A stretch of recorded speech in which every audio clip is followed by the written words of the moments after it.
eenyudha mucaan si bukkee jiru kun maal maqaan isaa eenyu akka ta'e saba kan nagaa gaafadhuutoo maqaa kee nutti himitoo waan waaqayyo si godhee gabaabsituu nutti himi. Tole maqaan koo Barsiisaa Gaaddisaa Fayyisaan jedhama. Kanarraa dhufee aanaa Ilfataati. Godinuun kana aanaa Ilfataa jechuudha. Wantiin dhugaa ba'umsaaf gara kana dhufe mucaa kana maqaan isaa Firoomsaa Gaaddisaa jedhama. Mucaa kiyyadha jechuudha.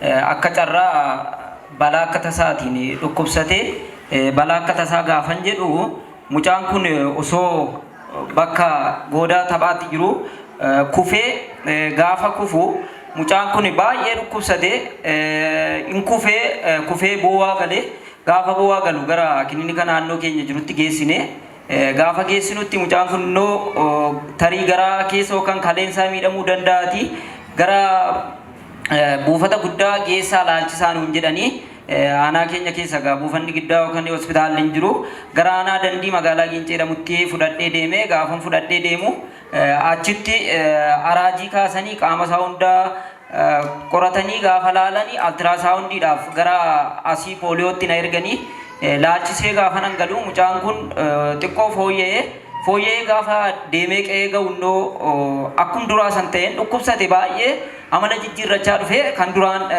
qabur sanarraa boo'utti deemee baay'ee dhukkubsate yeroo sanatti taateen kun kan ta'e gaafa muddee 21ti yeroo sanatti ani amantiin koo ortodoksiin ture gara mana amantaa ortodoksii naannoo keenya jirutti fudhadhee deeme gaafa nuyi mana keessa mucaa kana qabannee teenyu nun teessisuu in boo'aa jedhaa manaa yoo fuunee baane dugdatti baannee halkan taa'uu danda'u dhaabachuu danda'u yeroo kanatti gaafan gara mana amantaa sana geessu achitti immoo xiqqoo tasgabbaa'ee achi anoo anan godhu dhabee asitti furee jedheen mana amantichaa keessa guyyaa 2 bulee jechuudha. Guyyaa 2 gaafan bulu achi keessatti fooyyee jedhee gaafa guyyaa 2ffaa baasuudhaaf ta'u deebi'ee sanum ta'ee ammas maalan godha yaa waaqayyo jedhee waanan godhu nan wallaale fudhadheen gara naannoo Adaa Bargaa jedhamu Sabala Adaa Bargaa jedhamu fudhadhee deeme torbee 2 guutuu saafachi ture bakka mucaan kun amma bifa jijjiirrachaa deeme sammuus wallaalutti deeme luka isaa dugdatti baachuuf illee lukti isaa marsaa 2 walitti xaxamuutti dhufe qaamni isaa hundiyyuu paralaaziti ta'ee dandeenya akkatti dugdatti baadulleen qabu akka carraa biraazarii goo tokko nafaana deeme achi dugdatti akkatti baannu qabnu fuunduratti harka keenyatti baannee iddoo Sabalaa sana geessinaa achi deddeebisna gaafa nu geessinu achitti afurra maayyee bahee ani seexana jedhee irraayyee bahee gaafa nu galuudhaaf jirru ammas guyyaa 5 achi bullee ammas innoo gaafa nu hin gallannee karoorfannu itti deebi'ee mucaan bakka naman beeku yoo namatti dhufe eessa haadha keetti deemtaa maali keetti jedheen nama baara maal jedhaa nama dhiitaa achi waanan godhu nan wallaale ammas guyyaa 2ffaa irraa iyyee bahee gaaf kanaaf hayyee jedhee fudhadhee gaafan galu aduu naannoo ayyaana cuuphaati aduu jimaataa fudhadhee gaafan galu ayyaana cuuphaa sana qadaamee dhaqee achitti faana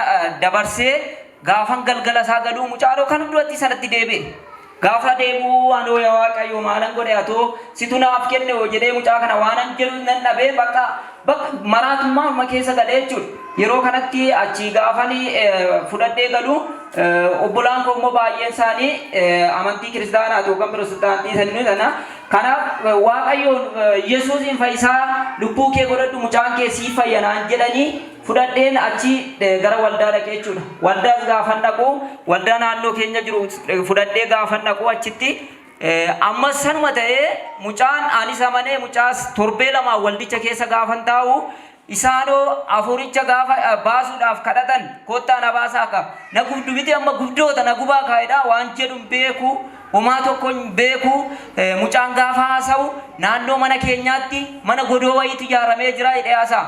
Mana godoo sana immoo gaafa isaan kadhatan mana amantaa sanatti gaafa isaan kadhatan jigsuu gaanii dhiisuun naan jedha. Jigu manittiin irra jigdee tolte barii naan jedha garuu homaa tokko beekuu hin danda'u callisee afurichumatu keessaan dubbataan alachuudha.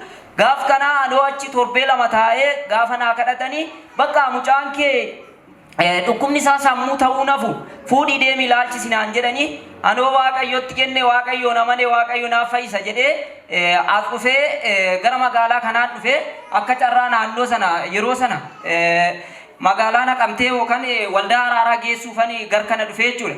Gaaf sana akka carraa eegumsa kanachi hojjetan namni fira qotee bilbila isaanii qaba bilbilaan isaanoo naannoo Adaamaa kadhataaf deemaa jiru akkatti fiddeen dhufinnaan jedhanii biraazariin koo tokko asii riiftii barachaa jira gaafan fidee dhufu innoo as waldaa kana dhufne gaafa dhufnu akka carraa fuuldura sana teenyee hafuurri hamaan namoota qabatanii jirtan maqaa Yesuusiin baaggaadhaninne as teenya akka carraa inni immoo faallaa hin ba'u sagalee jedhu dhageessisa.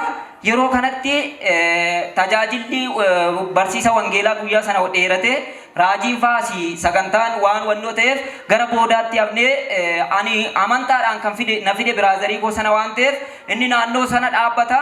Kottumee ati maal sii kadhadhu jennaan innoo waa'ee dhumsaa qofa itti matee taa'ee jechuudha. Isatu amantaan na fidee waa'ee isaa qofatti matee gaafa taa'u dhumarratti gara raajii faa bakka kana qabannee gaafa dhufnu mucaarraa dafii hafuurri amaa mucaa kanarra jirtu gadhiisii bahi yeroo isaan jedhanitti hafuurri sun yeroo tokko hin bahu jedhe innoo achitti dafi bahi maal jetti kun jedhanii seexanni mormii akkasii gochuu hin dandeessu jedhaniini seexanni yeroo sana iyyee irraa bahee eeggasii mucaan koo fayyaa ta'ee yeroo sanatti mucaan kun asitti kufee gaafa sii kufee ka'u galgala sa'aatii 2 ta'eera torban 3 har'aati mucaan kun gaafa sii ka'u har'a akkamitti naa bari'ee jedhe ji'a tokkoof torban 2 osoo hin bariiniif dukkana keessa ture waan hojjetu hin beeku waan nyaatu hin beeku bakka maraatummaa keessa ture waaqayyo isa maraatummaa namaa fayyisu isa nama fayyisuuf galata naa galchaa jechuun bu'uura galateeffadhaa fi waaqayyoodhaan haalleluuyaa sirriitti akka keessa walitti galateeffadhaa fi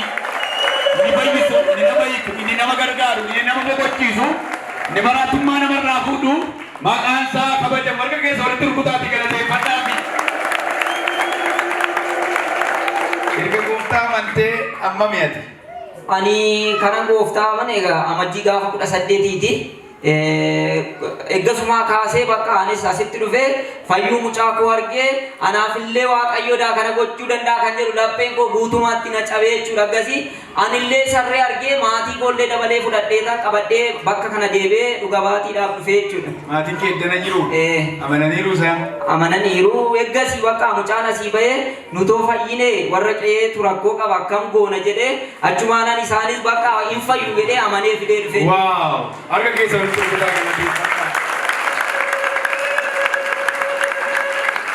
Mereka keessa ol kaasaa as keessaa namoota ja'a torban kana keessa misiraachoo gurguddaa dhaga'u nan jedha. Harki ol kaasa.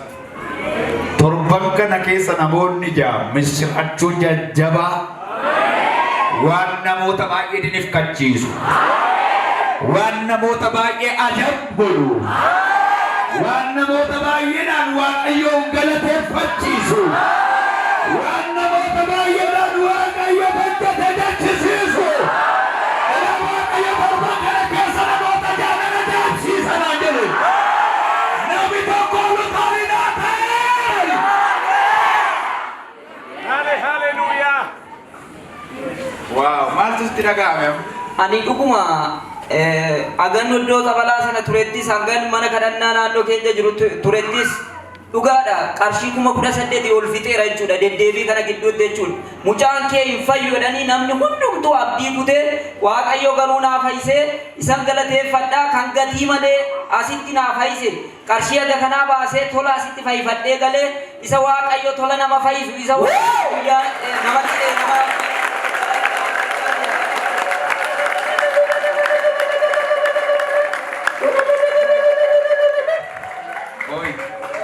mana warra jarrisi achitti hin kaffalte mana warra wanta hortu achitti hin kaffalle akka jarraa mucaa dhukkubsatee akkuma tasaa baane nama qabadheetan deeme nama nafaana deeme sanaaf nyaata bituun jira iddoo bultii kaffaluun jira baasii konkolaataa jira torban 2 bakka birriidhumaana kiisii fayyadamee akka kanatti bakka baasii guddaa ittiin saaxilamee asitti garuu tola fayyee galee irraa baatee itti deebite achitti.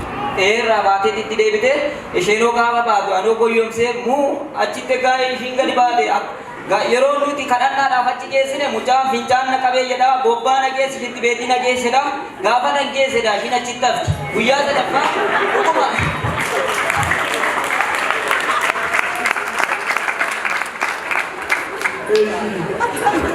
gaafa guyyaa lama akkasitti baasee gaafa guyyaa sadaffaa dhugaadha waanan godhu dhabeen saba fuulduratti saba guddaa fuuldura sana jira bakka asumatti bobbaas fincaa jedhee fincaan saba fuulduratti ofirra fincaan saallee coccobsaa geesseera asitti garuu taatee amma kana keessa darbeen asitti fayyin argadhe mucaa koo hin fayye jedhameen eeggamne fayyifadheen fudhee galee eega gaafichaati homaa tokko taatee tokko lukti isaa inni hidhamu sin hafe qaamni isaa inni paralaasii ta'uu sin hafe sammuun isaa inni bakka waan akka gurraacha wayii natti dhufa edha eeggaatti dhufu bakka naqabaa deeggar keenyatti dheessa taateen inni kana godhu sin hafe eeggasii fayyaa isaa ciisee rafee ka'ee waaqayyoon naa galateeffata. Galateeffata waaqayyoon.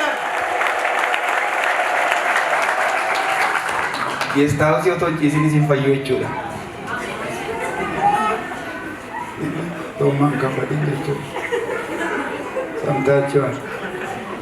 Eeshi abbu maqaan keenya? Roomsa. Firoo waaqayyo maal sii godhe? Namaasi. Maal irraa si fayyise? Maal si godha ture? Hin beektaa gaafa si dhukkubu? Laa. Hin beektu? Natti dukkanaa akkatti kana keessan ta'a. Waaw. Ammoo?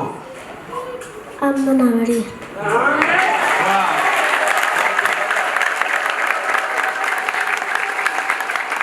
Waaqayyo isa si fayyise maal jettaan? Galata waldaaf. Waaw. Harka keessa walitti dhugutaatii galateeffadha. Namni baazawee akkuma itti amanetti fayyaa ani hin jibbu Yesuus deemuu namaayyuu garuu waaqayyoota nama fayyisa kana beektu miti. Naqamteettis fayyaa, Finfinneettis fayyaa, Hawaasattis fayyaa, Amboottis fayyaa. Raajota miti baazawee yookaan immoo anaa miti kan fayyisu waaqayyotu fayyisa. Mereka keessa walitti rukutaa galateeffata.